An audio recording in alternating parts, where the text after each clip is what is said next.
Hey guys, Coach Martin here. I wanted to check in with you on some of the stuff that we installed on Wednesday, specifically the bubble, the new technique that we're going to use for plays like Tony and Stan. And the reason why I'm talking to you right now is I wanted to give you the why we're doing this. So remember, we kind of took this from Ferris State. They've been a really good Division II team who's been able to win a ton of games, and one of the reasons why is they've been able to execute this play. They've made bubble or this screen game one of their staples, and it's been a very positive play because of these simple rules, and that's kind of why we're borrowing their technique. Remember, as wide receivers, we're trying to protect our route space, maintain route space to make the pass play effective, and I think that is our reason why for this specific play and this specific technique.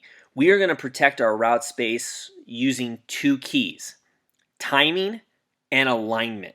And that's what we're going to focus on, our position, our athletic position, and our timing in terms of catching the pass from the quarterback.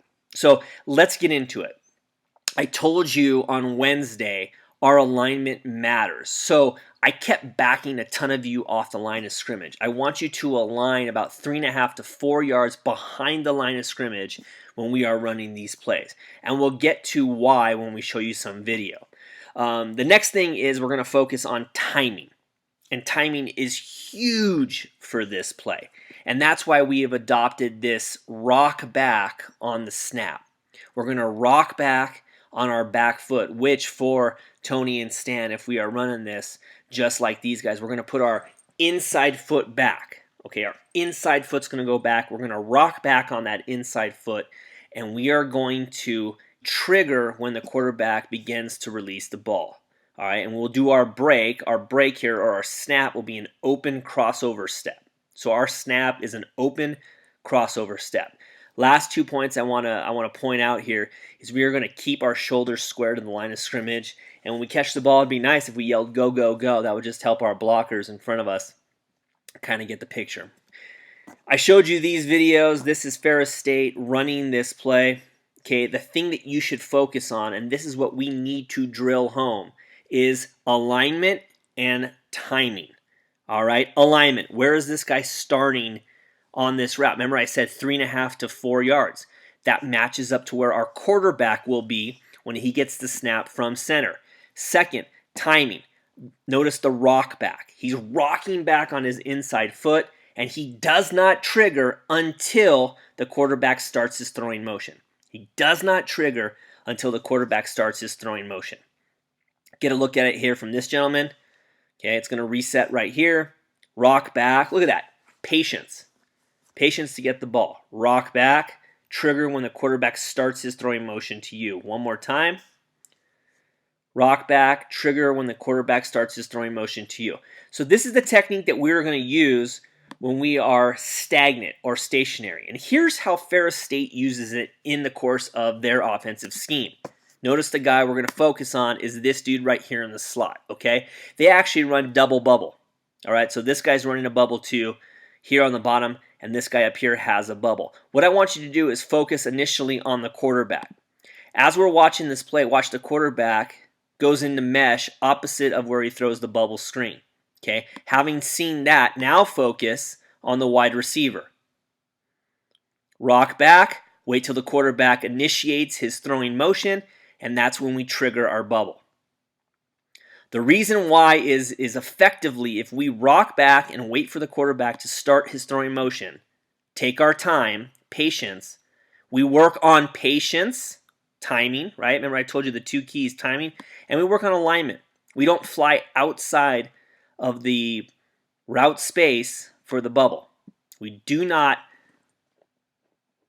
get outside of the route space if we have proper timing and alignment. And that's what that rock step helps us out with.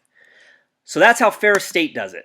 All right, let's see some plays from UCF and Nebraska. What I want you to focus on is how UCF does it. Now we're going to start off with some plays from some stagnant receivers. And as you see right here, number 3, we'll be running Tony right now.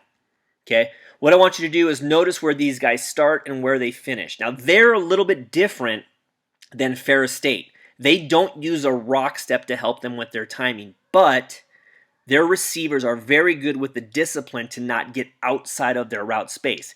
So you have two keys, and I'll go back to it once again before I start rolling through these videos.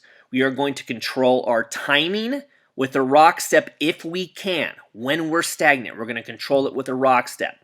And then we have to control or maintain our route space, and we're going to do that with our alignment. Okay, he just hops out. That's where the ball is thrown. Look where he is, just a few feet outside of where he started. Catches the ball, heads upfield, punctures the defense as soon as he catches the ball. Okay, here we go, stagnant once again. Okay, there's a receiver. He's lined at the bottom of that C, the Bearcat logo, about the 50-yard line. He's going to establish route space behind and then maintain the integrity of the route by not getting outside of his route space on the bubble. Okay, once again, they don't use a rock step. We will. Okay, there he is. That's when the ball is being thrown. Doesn't get out of his route space and is able to puncture the defense after the catch. Okay, here we go. Okay, so now we got some motion here from Nebraska. And this is going to mirror up to what we do. We got a little Zach motion right here across the screen. What I want you to notice is where the ball is snapped. He's at the play side tackle.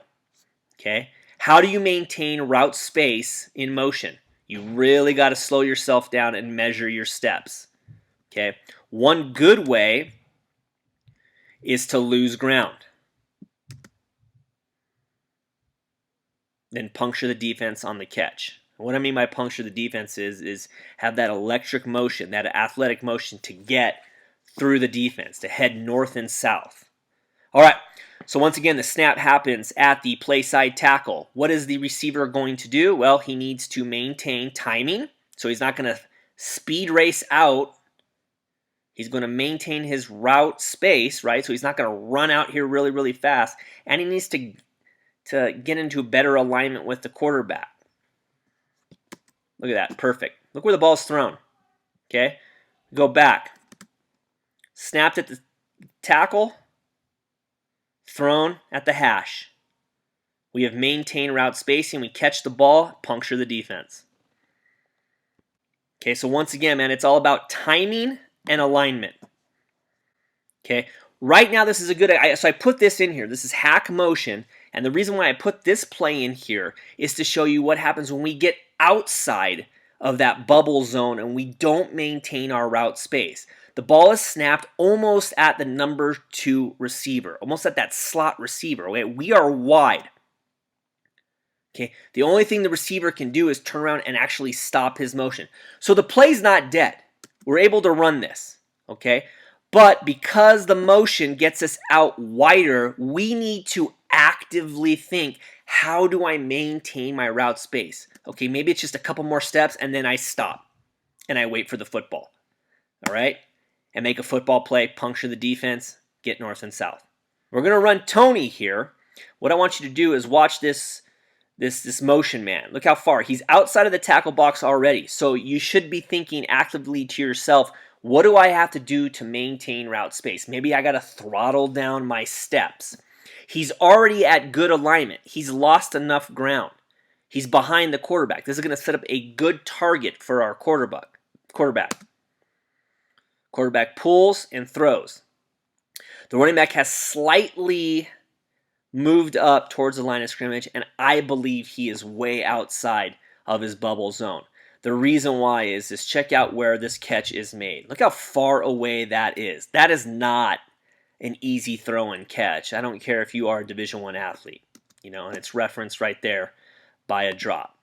So that's why we got to maintain that route space, okay? So once again, to kind of hammer it back home, two things we're going to focus on when we get back together to work on these bubbles. We're going to effectively control our timing. If we are stagnant, we're going to use that rock step. Wait for the quarterback to trigger with his throwing motion, and then we will get into our bubble phase.